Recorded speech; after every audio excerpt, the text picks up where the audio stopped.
palavra do Senhor, se vocês vão acompanhar comigo, em Colossenses, no capítulo 3. Colossenses, capítulo 3, versos 12 ao 17. Colossenses 3, do verso 12 ao verso 17. Glória a Deus. Portanto, como povo escolhido de Deus, santo e amado, revistam-se de profunda compaixão, bondade, humildade, mansidão e paciência. Suportem-se uns aos outros e perdoem as queixas que tiverem uns dos outros. Perdoem como o Senhor perdoou vocês. E acima de tudo, porém, revistam-se do amor, que é o elo perfeito. Que a paz de Cristo seja o juiz, o árbitro em seu coração, visto que vocês foram chamados para viver em paz, como membros de um só corpo.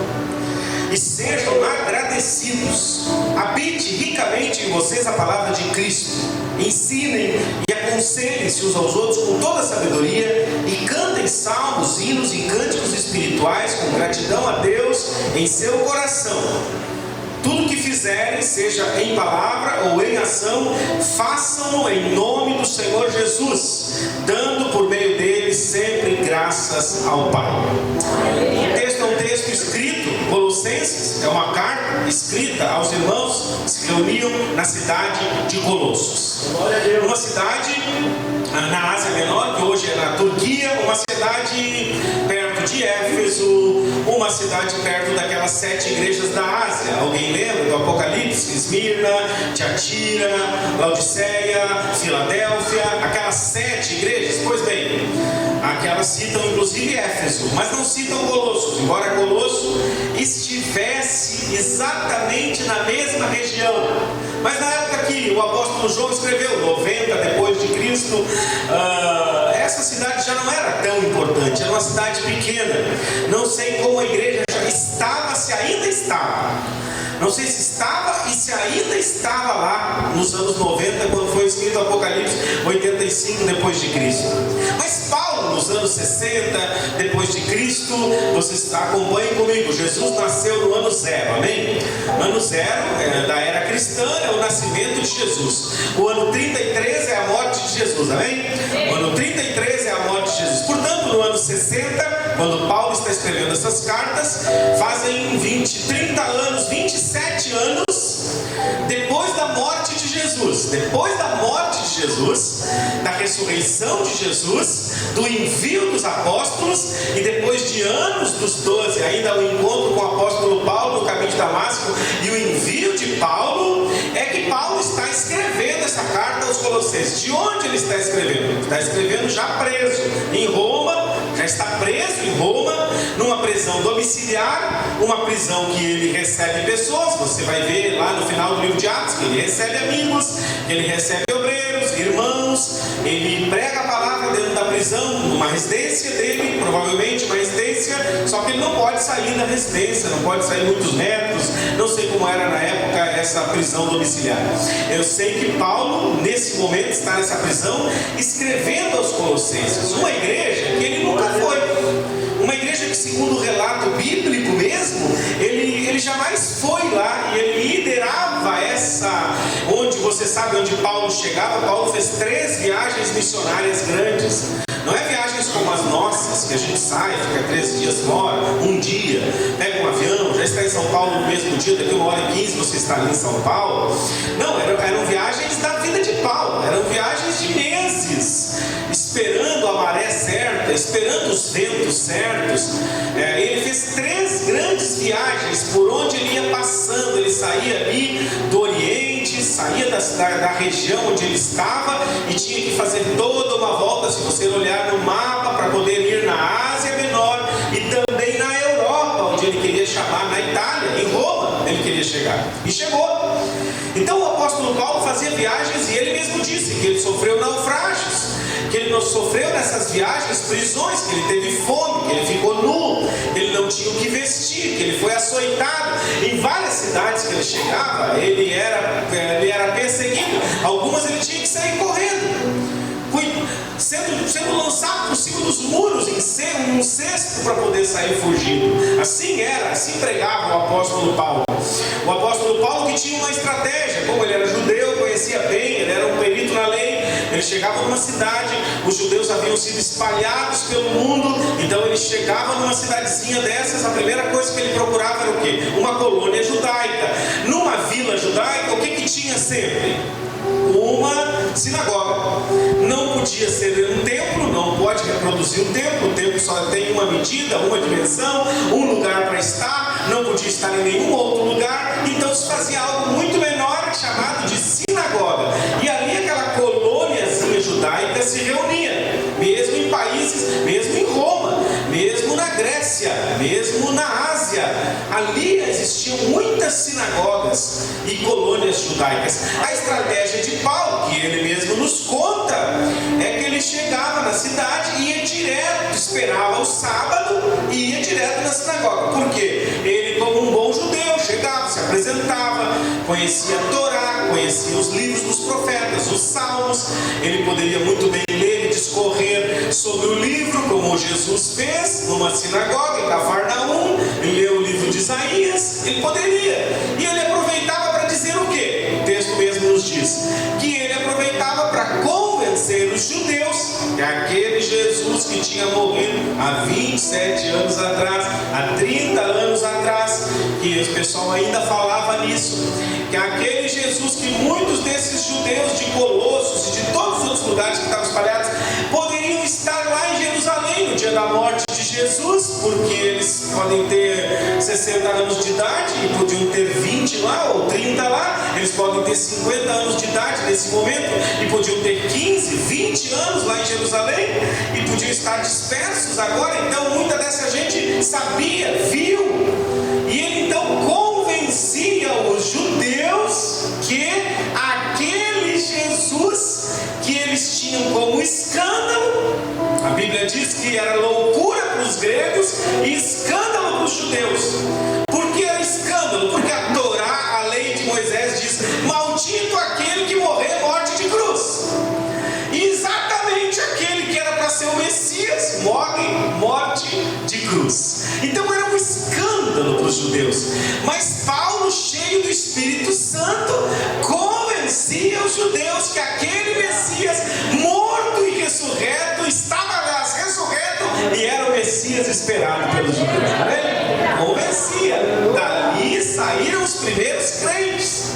Depois os judeus não aceitaram mais e houve uma dissidência, igreja para um lado, judeus para o outro. Mas no início a igreja começa nas sinagogas.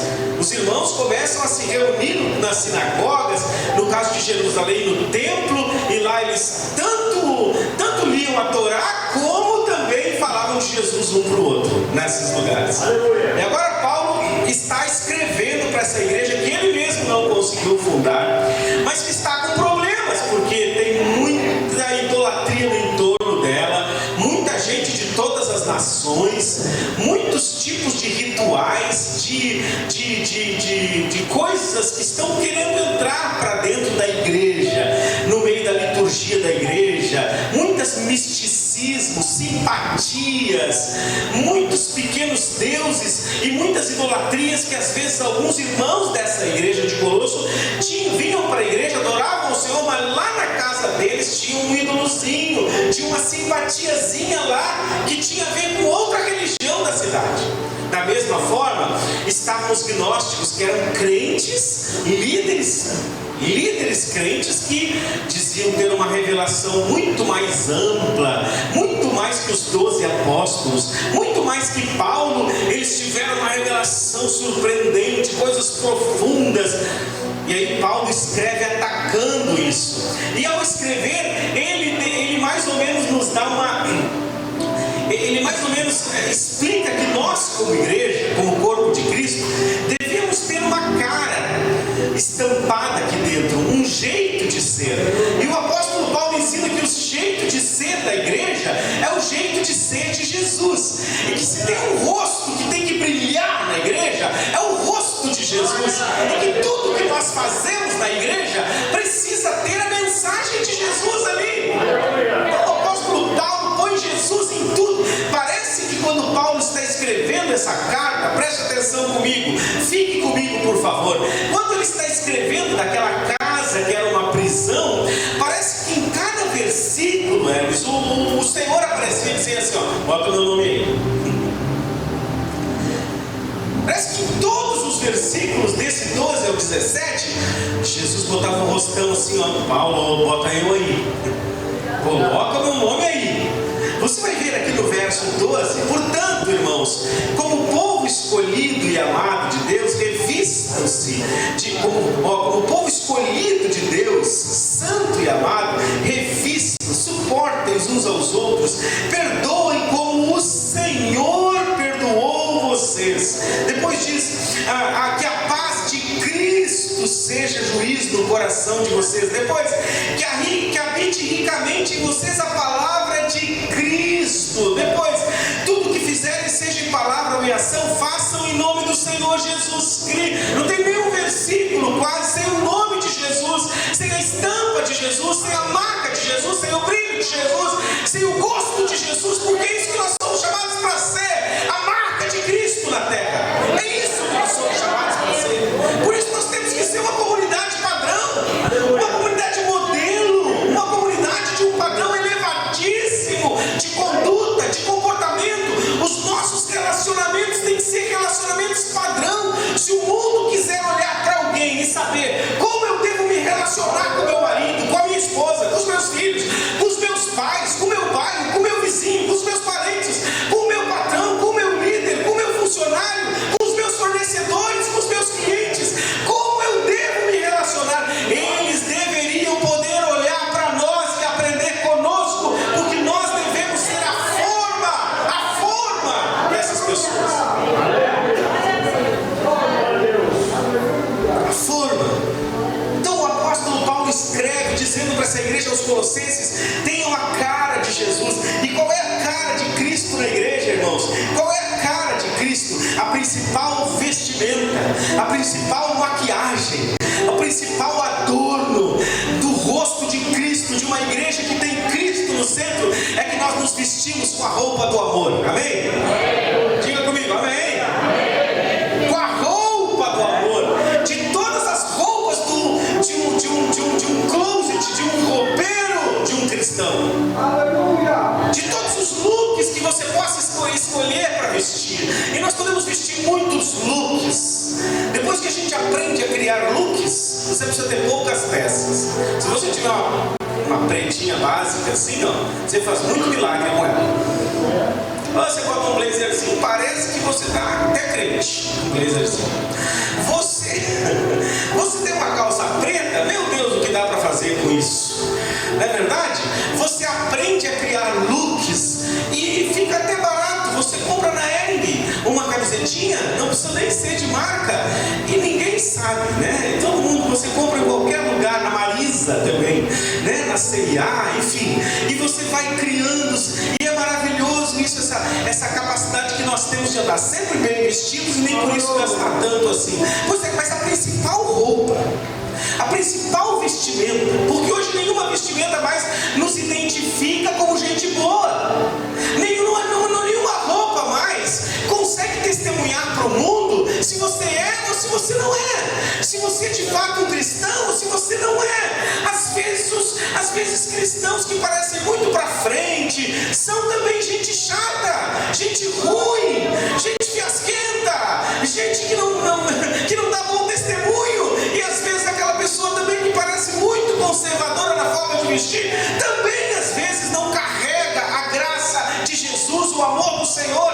Portanto, a principal roupa, vamos combinar aqui, que nos identifica como uma igreja de Cristo, é uma igreja que sabe amar. É uma igreja que sabe amar. Portanto, como eleitos de Deus, santos e amados, revistam-se. Diga comigo, revistam-se.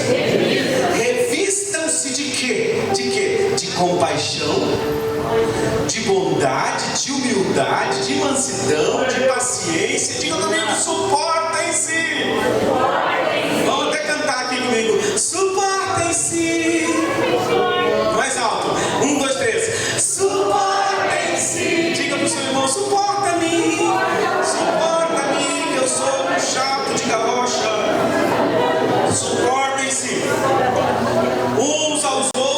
irmãos. Suportem-se uns aos outros. Olha aqui comigo, irmão. E perdoem-se mutuamente. Suportem-se uns aos outros e perdoem-se mutuamente. Como? Assim como o Senhor perdoou vocês. Tu era um caco. Aliás, tu é. E eu também. Como que eu perdoo? Assim como o Senhor perdoou vocês, perdoem uns aos outros. E presta atenção comigo nessa primeira característica de uma igreja que tem o rosto de Cristo. É esta: acima de tudo, porém, esteja o amor, que é o elo perfeito. Acima do que mesmo que o texto fala, irmãos? Irmãos, acima do que? Alguém sabe definir o que é tudo? Não tem como definir, irmãos, porque tudo é tudo. Acima de tudo esteja o amor. Como é que eu resolvo então com a minha amada? Como é que é o nome? Maria? Mary. Com a Mary. Se a gente está com problema, se ela pensa de um jeito, eu penso do outro. Se eu achei que ela devia ir para o outro lado e ela foi para o outro. Se eu me senti ofendido com algo dela, como que eu resolvo?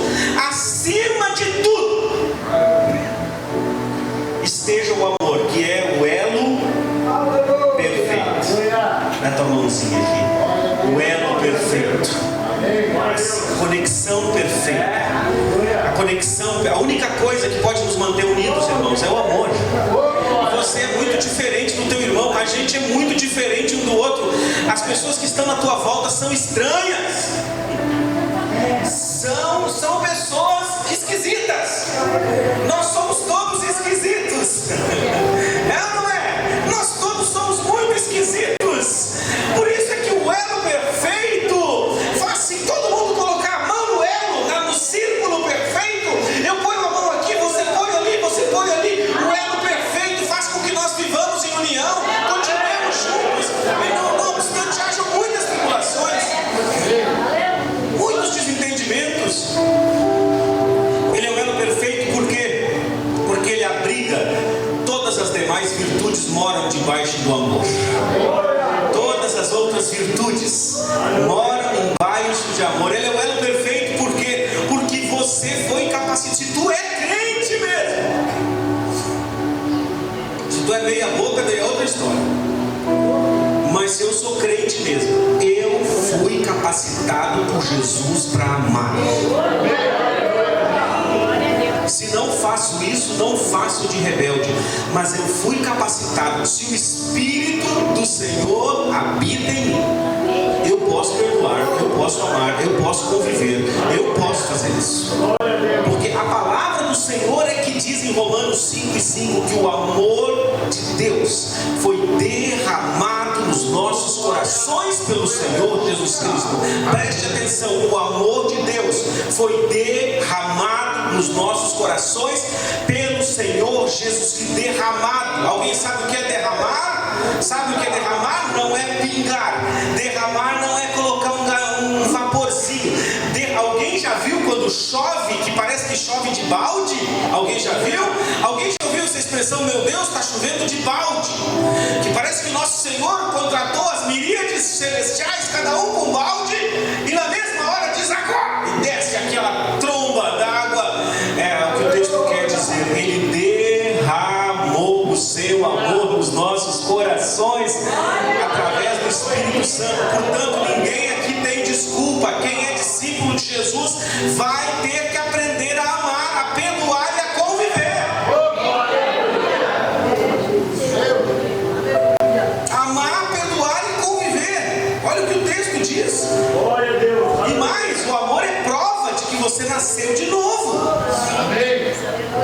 Quem está sempre quebrando pontes, está sempre se desfazendo de pessoas, está sempre com uma lista de inimigos na sua casa.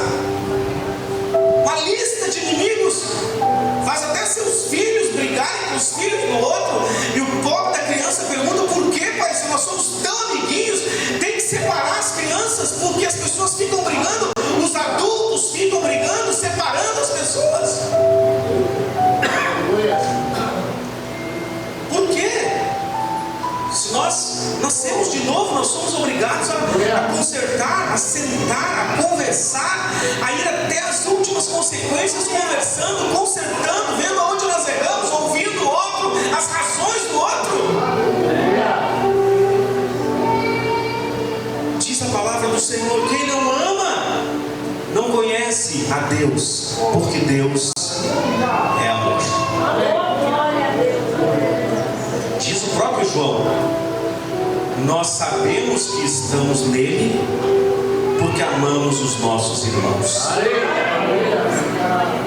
Nós sabemos que estamos nele, porque amamos os nossos irmãos. Meu Deus! E esse é o poder do amor. Sabe qual que é o poder do amor? É que o amor foi feito para diferentes, para unir diferentes. Se você pensar a lógica do amor, qual é a lógica? Por que precisa amor no mundo? Para unir os iguais? Para unir as pessoas que se identificam e que se gostam já na saída, assim, pessoas que são iguais, que pensam igual. É para isso que existe o amor. Não precisava amor para unir as pessoas que pensam igual. Não precisava amor para uma mãe cuidar de um filho. Não, aquilo ali até os animais fazem. Uma mãe que não gosta do filho, que não cuida do filho, que não abraça o filho, não pode nem ser considerada mãe, porque é natural, ela gestou por 9 meses.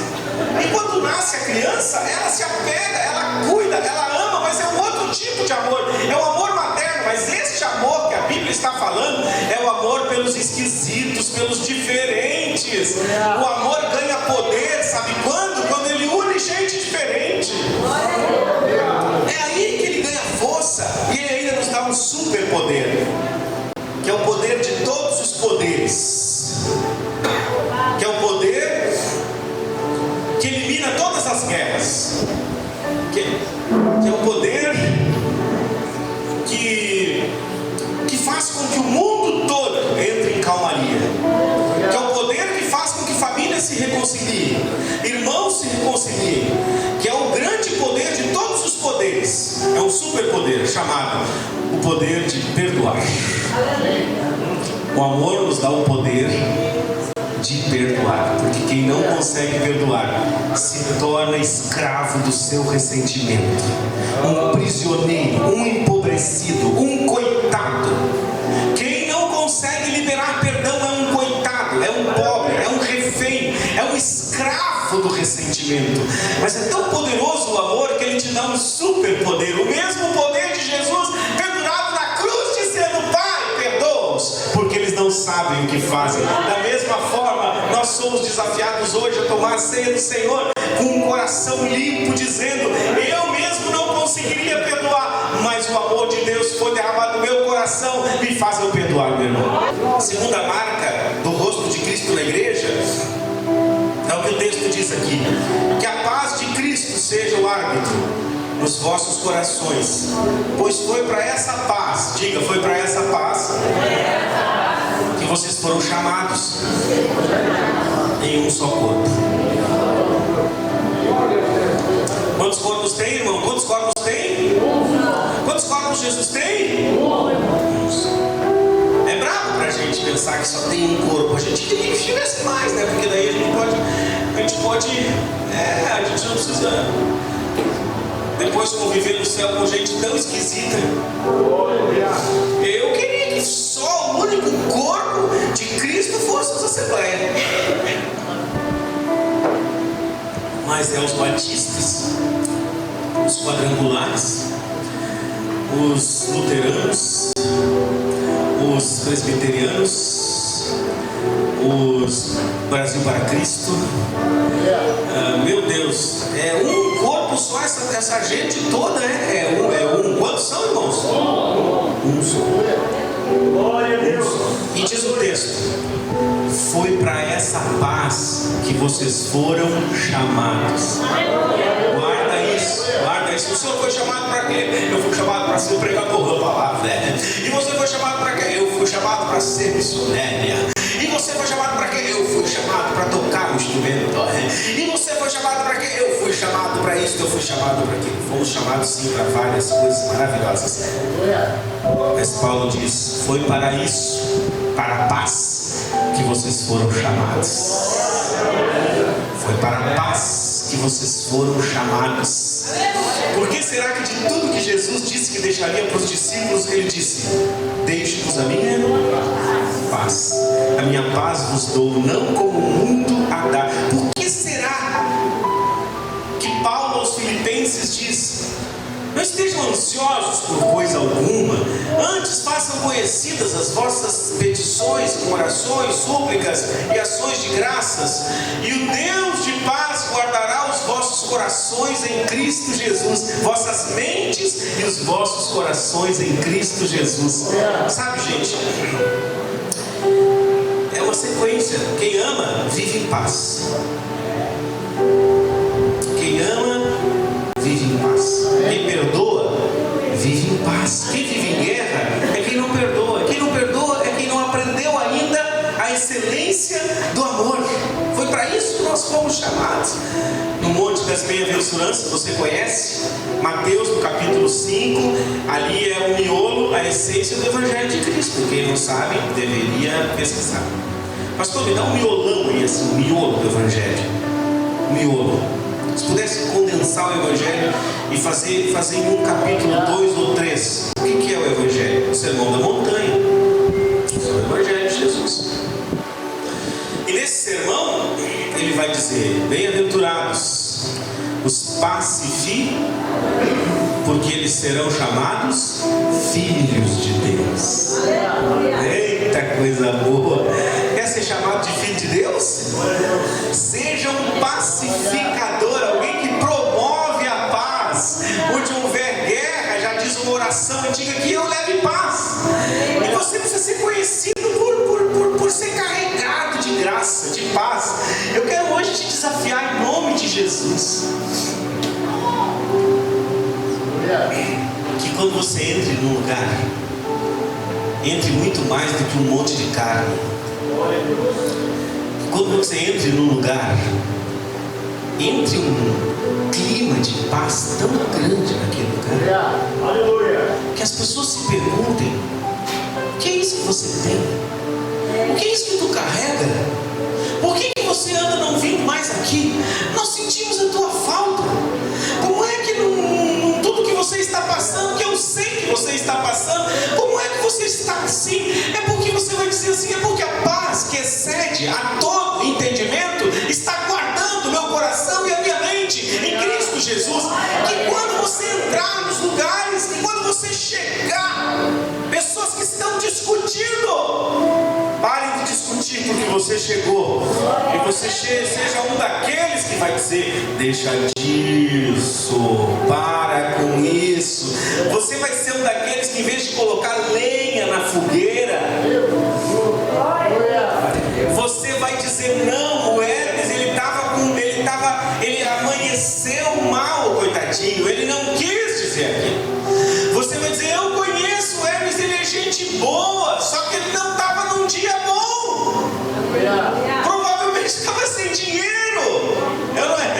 Dia de pagar o cartão e não tem dinheiro. Aí fica zero, é difícil. Você vai ser um pacificador, vai ser um que vai dizer assim: não, eu falei com o irmão fulano, ele gosta muito de ti, tu te enganou, tu entendeu errado, porque tem alguns de nós que vivem catando ofensa, vivem com as antenas assim, ó, catando ofensa. Aquele não viu pra mim, aquele não sei o que, aquele não sei o que. É cercado de demônio, de inimigo, pelo amor de Deus. Gente doente que vê ofensa em tudo, problemas de autoestima sério, de identidade séria,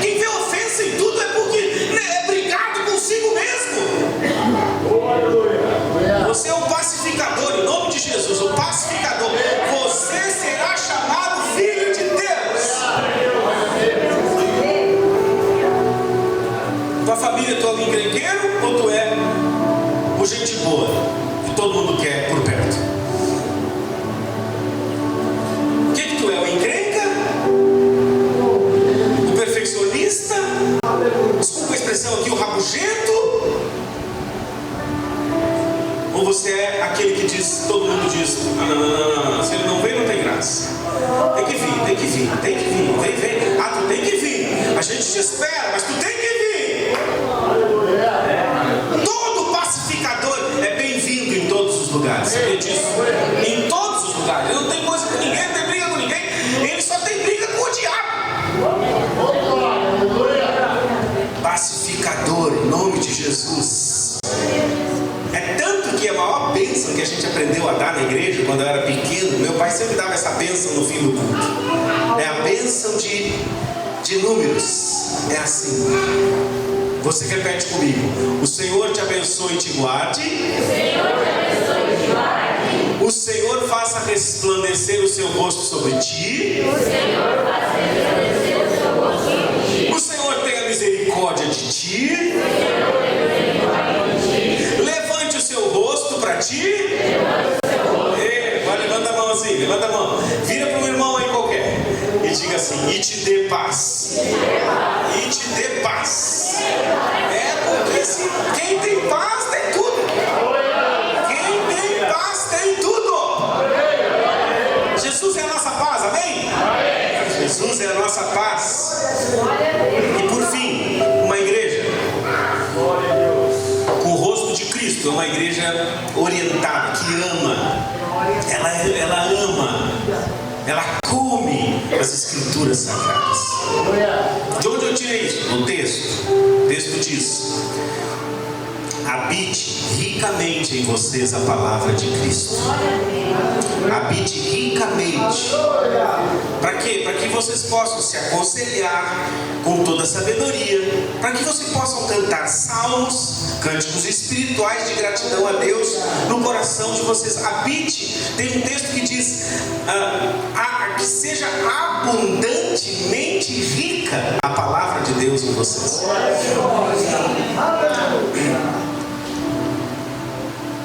Como é que nós vamos ser uma comunidade amorosa, afetiva e pacificadora?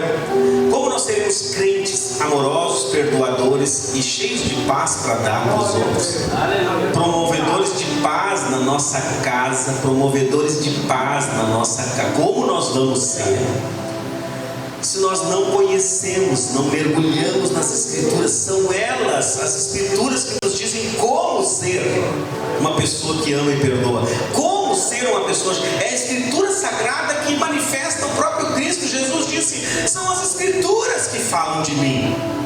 Elas é que falam, elas é que explicam sobre mim. Como é que eu e você vamos ter mais conhecimento de Jesus? Através do quê? Através de um anjo?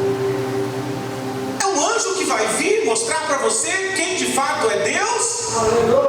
É uma meditação, uma yoga que você vai fazer em algum lugar e vai ter uma experiência transcendente. O seu espírito vai sair do corpo, vai fazer uma viagem astral. Como é que eu posso conhecer a Deus, irmão? Só tem um jeito: através da sua santa e bendita palavra. Que a palavra de Deus abunde em vocês, que ela cresça em vocês, abunde ricamente em vocês, que ela esteja na nossa sala, que ela esteja na nossa mesa, que ela saia do painel do carro, que ela saia daquela bolsa de porta do carro, do porta-luva do carro, ou que ela deixe de estar lá num lugarzinho na sua casa. Aqui tem gente que usa como amuleto, aberto num salmo para dar energia positiva, para tirar o mal olhado da casa. Não é coisa de crente. A palavra de Deus é viva e eficaz, mais poderosa do que qualquer espada de dois gumes. Ela vai até a divisão da alma e do espírito, e ela é apta para discernir as intenções do coração do homem. A palavra de Deus é viva.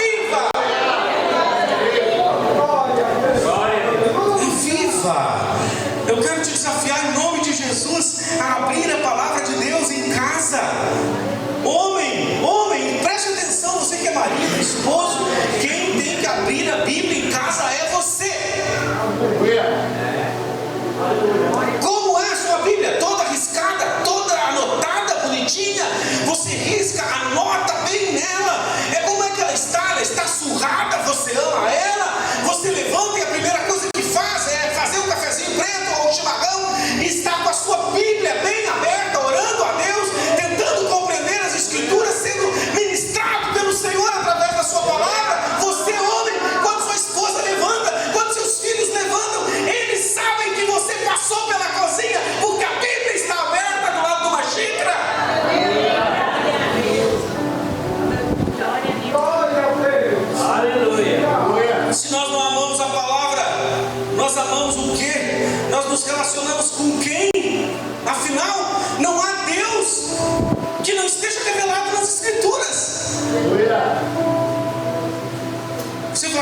Jesus aonde? Na história? Nos livros de história? Onde você e eu poder pensamos em encontrar Jesus? Só tem uma forma de encontrar Jesus, através da sua palavra bendita. Encontrar o Senhor. Hoje eu quero te desafiar em nome de Jesus. Quem sabe haja aqui, eu sei que é difícil, mas quem sabe haja alguém que usa expressões como: eu tenho sono quando eu leio a Bíblia, me dá sono. Eu não leio, pastor, porque me dá sono. Pensa bem, o Senhor ouvindo isso. Ah, te dá sono, bonito. A minha palavra te dá sono, lindo. Eu não leio porque eu não entendo. O Senhor, Ele é complicadíssimo. Ele é um Deus complicado. Ele escreve uma coisa para a gente não entender. O Einstein escreveu para a gente entender. Todos os grandes físicos e matemáticos escreveram para a gente entender. Mas Deus entendeu para a gente não entender. Ele escreveu para nós não entender. É um Deus mau. Ele é um péssimo professor. A letra dele é ruim. Como é que eu vou dizer que eu não entendo? Se eu não entendo quando eu leio uma vez, eu leio duas. Se eu não entendo na segunda, eu leio 3, eu leio 10, eu leio 1000. E a verdade é que se o Espírito de Deus, Ele realmente habita em mim, Ele vai me iluminar as Escrituras, Ele vai me guiar a toda a verdade, Ele vai. Que conversa é essa? Como é que para sentar na mesa e comer bastante a gente não tem preguiça nem sono? Como é que para contar dinheiro a gente não sabe contar bem direitinho? Bem direitinho, que é nota de 100, que é nota de 50, tudo eu sei ler, só não sei aqui. Então hoje, esses dias estava falando com uma querida irmã, né? E ela me disse: pastor, eu aprendi a ler nas Escrituras. Alguém conhece alguém que aprendeu a ler nas Escrituras? Tu conhece alguém? Você conhece alguém? Quem mais? Conhece alguém? Quem conhece alguém? Você conhece? Você conhece? Teu esposo aprendeu a ler nas Escrituras. Agora, como é que alguém... Para lá que agora... Como é que alguém pega um monte de letra que não sabe o que significa e começa a ler do nada? Começa a ler, soletrar. Começa S mais E. O que dá S mais E? C. O C. NH e O dá o quê? Nho. O Senhor é o meu pastor e nada. Como é que alguém leu a Bíblia e aprende a ler do nada nas Escrituras?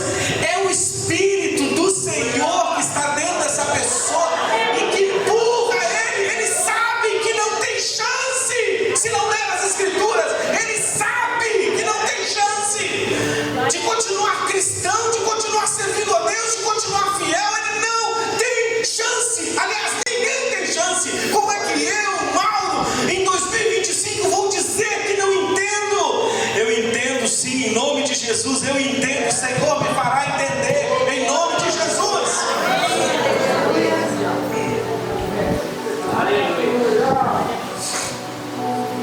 Estávamos num retiro agora para deficientes, de todos os tipos de deficiências. Ontem eu estive lá, hoje também. Centenas de pessoas, cadeirantes, surdos, cegos, paralisia cerebral, síndrome de Down. E uma menina está pregando exatamente nessa hora lá na igreja. Ela não tem os 2 braços e nem as 2 pernas. Já aqui em cima, nenhuma perna, nenhum braço, só um toco, só um tronco. Ela estava lá também pregando, ela está pregando lá na igreja hoje. E a nossa luta é traduzir a Bíblia para essa gente, para traduzir a Bíblia para o surdo, traduzir a Bíblia para o cego. E o nosso querido pastor Alex trabalha dirigindo um programa em todo o Brasil, que é a primeira Bíblia totalmente, toda ela traduzida para surdos.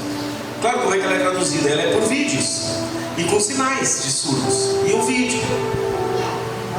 Tem gente dando a vida, milhões, irmãos. Tem pessoas dando milhões. Só um americano tem 100 mil dólares. São 600 mil reais para ajudar aqui na tradução da Bíblia. E aí eu e tu temos uma Bíblia em casa, 2, 10, no nosso idioma, e não lemos.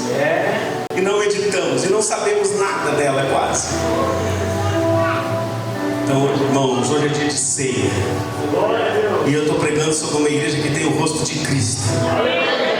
E uma igreja que tem o rosto de Cristo é apaixonada pelas Escrituras Sagradas. Amém? Como é que Jesus venceu Satanás, irmãos? Citando o quê? De cor ou não? Citando a palavra de cor e salteado. O diabo achava que ia pegar ele e ele diz: está escrito, você tem razão, está escrito. Mas também está escrito. Então hoje, irmãos, e para encerrar o texto, o que diz o texto? Conclua: a igreja com o rosto de Cristo faz o quê? E tudo o que fizerem, seja em palavra, seja em ação, façam em nome do Senhor Jesus Cristo, dando a Ele sempre graças por tudo.